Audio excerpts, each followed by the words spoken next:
یار یہ battery change کی تھی، آپ چیک کریں ابھی بلیک جا رہے ہیں بھائی. میں یار دیکھ لوں گا.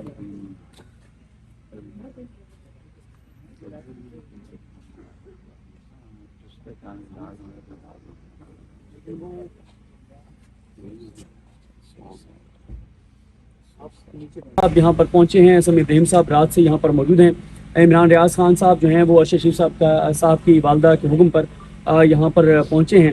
اور میں ہمارے یہاں پر میڈیا کے ظاہر دوست موجود تھے، لیکن وہ ہم خود نہیں ریکارڈ کرنا چاہتے تھے. وہ مناظر جب عمران ریاض خان صاحب آئے اور ارشد شریف صاحب کی والدہ محترمہ سے ملے تو ان کے جو جذبات تھے، ان کے جو الفاظ تھے وہ بہت تکلیف دہ تھے. جب انہوں نے کہا کہ بس یہی کرنا تھا کہ میرے بیٹے کو مجھ سے چھیننا تھا، چھین لیا، اب کم از کم میرے بیٹے کو کی تدفین تو اس کے شایان شان ہونے دو. اور انہوں نے عمران ریاض خان صاحب سے کہا کہ اب آپ لوگ ہی میرے بیٹے ہیں اور بس میرا ایک کام کر دو کہ میرے بیٹے کو اس کا جو شان تھی، جو اس کا مقام تھا، اس کے مطابق اس کی تدفین کروا دو. بڑے وہ تکلیف دہ مناظر تھے، بڑے دل دہلا دینے والے وہ مناظر تھے.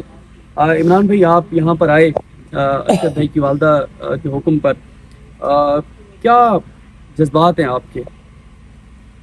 کچھ بھی نہیں بول سکتے. تو پھر میری کی گزارش ہے، میں نے چیف جسٹس آف پاکستان میں پہلے بھی گزارش کی ہے کہ ہاتھ جوڑ کے آپ سے گزارش کر رہے ہیں صاحب، کبھی میں نے اپنے لیے ہاتھ نہیں جوڑے. جتنا ہمیں ذلیل کیا گیا، جو کچھ بھی کیا گیا، وہ سارے کو ایک طرف رکھ دیں صاحب. یہ چیف جسٹس آف پاکستان سے ہاتھ جوڑ کے اپیل ہے میری.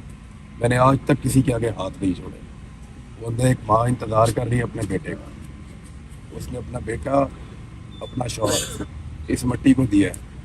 ایک دن میں اس گھر سے 2 لاشیں اٹھی ہیں. وہ جو دفنانے والا تھا آج وہ بھی چھن گیا. اس کو اس کا بیٹا صرف لا دیں خدا کا واسطہ. یہ آپ کی ریاست کر سکتی ہے، یہ آپ کی حکومت کر سکتی ہے. وہ ایمبیسی آپ لوگوں کے کنٹرول میں ہے. یہ آپ ہمیں کر کے دیکھ سکتے ہیں. جو چاہیے اپنے آپ کو بیچ کر ہم دیں گے. جس چیز کی سہولت چاہیے، جتنا پیسہ چاہیے، ہم اپنا سب کچھ بیچ کر دیں گے. یہ ہاتھ جوڑ رہے ہیں آپ کے آگے خدا کا واسطہ. ان کے بیٹے کی لاش ان کو دیتے ہیں پر چلے. وہ ماں ایک ہی بات کہہ رہی ہے کہ میرے بیٹے کو عزت کے ساتھ دفن کرو، اور یہ تم لوگوں کی ذمہ داری ہے. ہم یہیں کھڑے رہیں گے، ہاتھ جوڑ کے اپیل کر رہے ہیں. اللہ کا واسطہ ہے کہ اس کے بیٹے کی لاش لانے میں ہماری مدد کریں. اور یہ چیف جسٹس آف پاکستان آپ سے ہے. اسٹیبلشمنٹ کے اوپر ہمیں کوئی، ان کے سینے کے اندر جو ہے وہ دل نہیں ہے، پتھر ہے ان کے سینے میں. نہ ہمیں اسٹیبلشمنٹ سے کوئی امید ہے، نہ اس گورنمنٹ سے کوئی امید ہے. ابھی تک سو رہے ہیں. یہ سورج اوپر آ گیا. نہ یہ رات ختم ہو رہی تھی، نہ سفر ختم ہو رہا تھا. میں جیسے اسلام آباد پہنچا ہوں لاہور سے، میں نے اتنا برا سفر کبھی نہیں کیا. مجھے بار بار ایسے لگتا تھا میں ابھی اٹھ جاؤں گا، سو رہا ہوں اور یہ سارا ایک خواب ہوگا. لیکن بدقسمتی سے ہم یہ دن دیکھ رہے ہیں. ہم اس دن کا حساب لیں گے لیکن بعد میں. ابھی گزارش صرف اتنا ہے کہ ہمارے بھائی کی جو لاش ہے اس کو واپس لانے کے لیے ہماری مدد کریں. وہاں پہ آپ کے پاس امبیسی ہے، آپ کے پاس وہاں پہ نظام ہے. ہمارے وہاں تک ہاتھ نہیں جا سکتے، مجبور ہیں، بندھے ہوئے ہیں. بس کسی طرح اتنا کروا دیں چیف جسٹس آف پاکستان کہ ہمارے بھائی کی لاش یہاں تک پہنچا دیں. سمیع صاحب جب عمران بھائی ملے، آپ تو ظاہر ہے رات سے ارشد بھائی کی والدہ کے ساتھ آپ یہاں موجود ہیں. جب وہ ملے عمران بھائی تو ان کے الفاظ یہ تھے کہ 2 بیٹے تھے، ایک پہلے چلا گیا اور ایک آج چلا گیا. اور یہی انہوں نے کہا کہ میرے بیٹا واپس نہیں آ سکتا، لیکن میں یہی کہتی ہوں کہ جو اس کی شان تھی، جو اس کا مقام تھا، اس شان اور اس مقام کے مطابق اس کو دفن تو کرنے دو. یہ اس ماں کی آخری التجا ہے، یہ اس ماں کی آخری اپیل ہے. کیا کہتے ہیں؟ دیکھیں، میں جب پہنچا ہوں رات یہاں پہ تو جو حوصلہ میں نے دیکھا ان میں، مجھے یقین نہیں آیا کہ یہ ارشد کی ماں اس قدر حوصلہ مند ہو سکتی ہے. پھر میں نے سوچا کہ ارشد کتنا حوصلہ مند تھا، یقیناً ایسی ماں کا بیٹا ہی اتنا حوصلہ مند ہو سکتا ہے. اور وہ اس وقت وہ بہت سارے لوگ تھے، کاشف عباسی بھی تھے اور بھی بہت سارے لوگ تھے، شاید میتلا تھے، خبر گھمن تھے. وہ یہ کہہ رہی تھی کہ یہ جو مہمان آ رہے ہیں، ارشد کے دوست آ رہے ہیں، ان کی خدمت میں کوئی کمی نہ رہے. ابھی بھی کہہ رہی تھی کہ جو دوست ارشد کے آئے ہوئے ان کو ناشتہ دو، ان کو ناشتہ کرو، یہ کہہ رہی تھی. اور بات ہو رہی تھی ارشد صاحب کے دوستوں کے ساتھ، جن کے ساتھ ظاہر ہے آپ سے بہت بات ہوتی، کہ وہ یہی کہتے تھے یار کیا کریں گے، زیادہ سے زیادہ مجھے پتہ ہے کیا کریں گے، اینڈ پہ مجھے گولی مار دیں گے. تو وہی ہوا.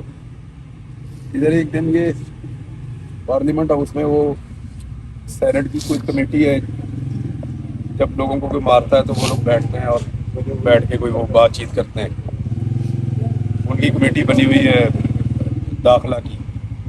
پھر ایک انفارمیشن کی ہے، انہوں نے کوئی ہمیں 2-3 دفعہ بلایا.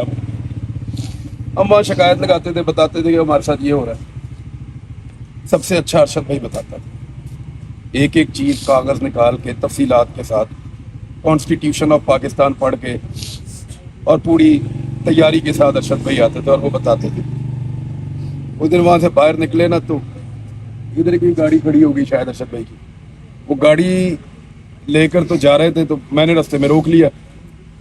میں نے کہا بھائی اکیلے مت پھرا کرو آپ یہاں پہ، آپ کو پتہ ہے آپ نے 100 دشمن بنا لیے ہیں، کوئی آپ کے اوپر حملہ کرے گا، بدتمیزی کرے گا تو یہ بعد میں برداشت نہیں ہوگی ہم سے.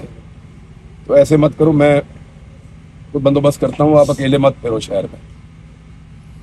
ڈر اس کے پاس سے ہی نہیں گزرا تھا. آپ یہ سوچیں کہ اتنا بہادر آدمی، اس کے لیے انہوں نے کتنی زمین تنگ کی ہوگی کہ وہ یہ ملک چھوڑ کر گیا. کتنا وہ پاکستان سے پیار کرتا تھا. یعنی میں نے اس سے اگر حب الوطنی سیکھنی ہے نا تو ارشد شریف سے سیکھنی ہے.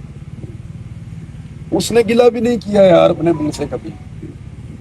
وہ اپنی بات تو کرتا ہی نہیں تھا، وہ تو دوسروں کی بات کرتا تھا. کبھی اس کو یہ کہتا سنا مجھے یہ کر دیا میں یہاں یا پہ مجھے یہ کہہ دیا. میں یہاں